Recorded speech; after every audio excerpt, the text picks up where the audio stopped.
deck, a very clean answer to Desecration Demon and Pack Rat, two of the most problematic cards from Mono Blue Devotion. Additionally, you get Afara as another source of card advantage. If the game goes long, you can also easily get the Devotion online as well. We'll cut into this game here. You see Blue-White Devotion on the right for Werner. He's got a Tidebinder Mage and a Frostmourne Weird in the graveyard, but what he does have in play is a Frostmourne Weird, a Temple of Enlightenment, an Island, and a Mutavault, and obviously a couple of cards in hand as we're just showing this one pretty early. On Braverman's side, his Black-White mid-range deck, he's got a Pack Rat, which is obviously very threatening.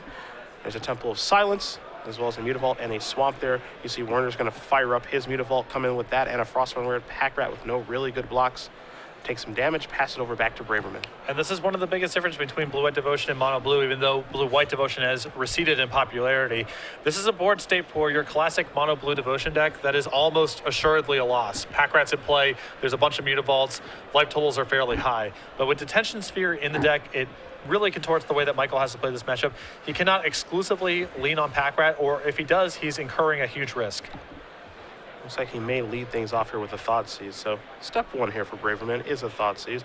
Negate is going to counter that. So Werner obviously wants to protect something over there. And the card he may want to protect is Detention Sphere. We'll see. Braverman going to play a Mutavault. We'll see if he's going to leave this up for Pack Rat activations, if there will be any attacks or what have you. Looks like Braverman is on the defensive here, though. Yeah, I think Braverman would ideally like to play this game in such a way that he's making some number of rats and he's advancing his board that way. And if Werner doesn't have Detention Sphere, then that's great. He can just carry the game that way. But if something goes awry, he has enough tools left over in his hand that he can move on to a secondary plan. You do see that Werner does have a Detention Sphere in his hand, so that's what the Negate was protecting. A lot of options here for Nicholas, and he just says, you know what? Let's just Detention Sphere this now. Let's just get this out of the way. That Pack Rat's kind of annoying. I can move forward accordingly. Yeah, there is an argument there to try to shuck and jive a little bit, squeeze some cards out of Michael's hand, and then Detention Sphere after the fact. But the risk of the Detention Sphere getting Thoughtseize is simply too high, and Nicholas decides to err on the side of caution and just get the Pack Rat out of play while he has an opportunity to do so. So Pack Rat's gone. Obviously, Frostmourne Weird cannot attack very well because his Mutavaults are 2/2, so Frostmourne Weird's a lowly 1/4. Braverman. Tapping 2, this is a Rogue Existence. Braverman wants his Pack Rat back. Maybe feeling a little bit of weakness here from Werner, where his turn is just Detention Sphere that and pass the turn back. So Revoke Existence already fairly good against Blue Devotion lists, as you see Thassa, Biden Thassa, occasionally some other stray enchantments and artifacts, and against a deck that's also playing Detention Sphere at Afara, it becomes even better. Island drawn here for Nicholas. Not a really great hand for him. He's just going to play an Island.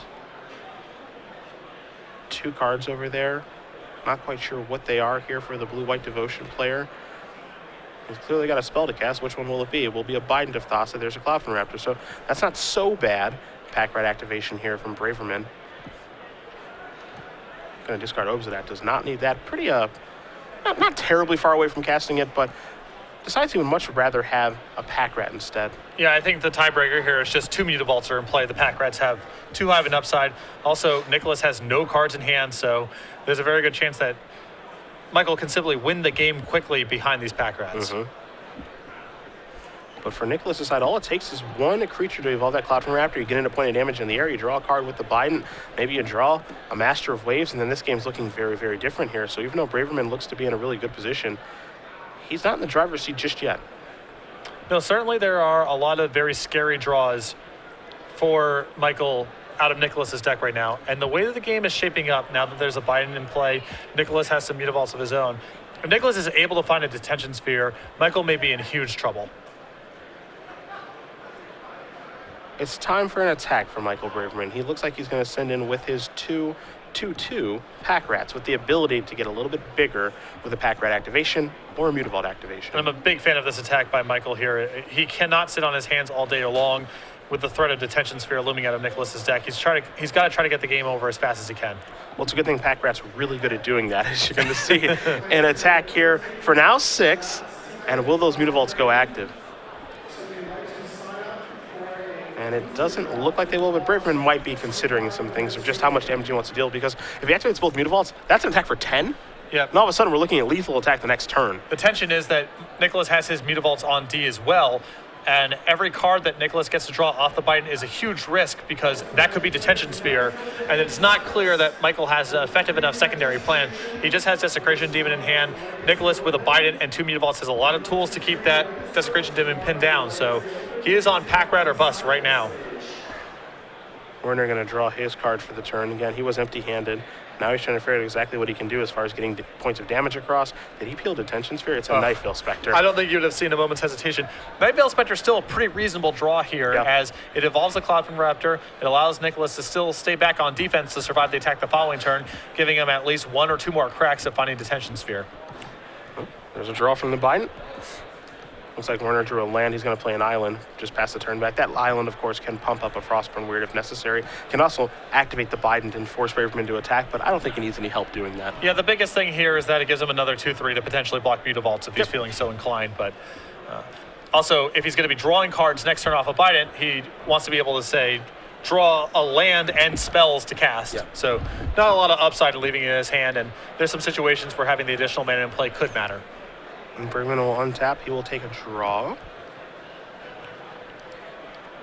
2 cards here for the black-white mid-range player.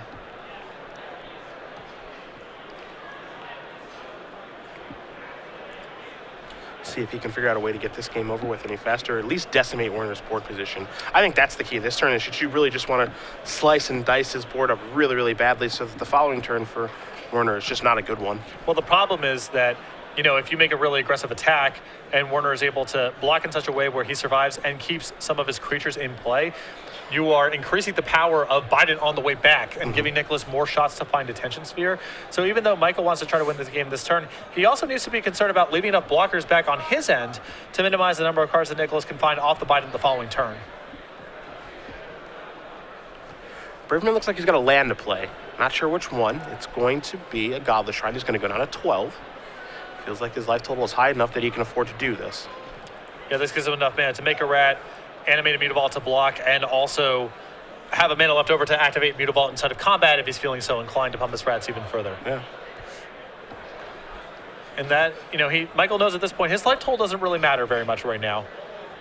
If Nicholas draws Detention Sphere, that's almost certainly game over. Doesn't matter if he's at 12 or 14. Yeah, he's all in here on the pack rat strategy. We're just going to activate a Mutavault. Looks like it's time to get to blocking. And of course, Braverman does just have 1 card in his hand, so he'll be at the ready to discard for a pack rat. You see an Night Veil Spectre get in front of the Mutavault, a Mutavault get in front of a pack rat. It looks like we're going to have Frostburn Weird to get in front of another copy of pack rat. Again, those are 4/4 pack rats that are about to become 5/5s due to a discard with the potential for them to be 6/6s. This is a really good block by Nicholas. He's going to be able to keep his Night Veil Spectre, of course, his Cloudfin Raptor, and he actually has enough mana left over where he can animate Mutavault next turn and attack and have enough mana to cast a Detention Sphere if he's able to draw one. Yeah. Braverman deciding if he wants to discard or not for pack rat.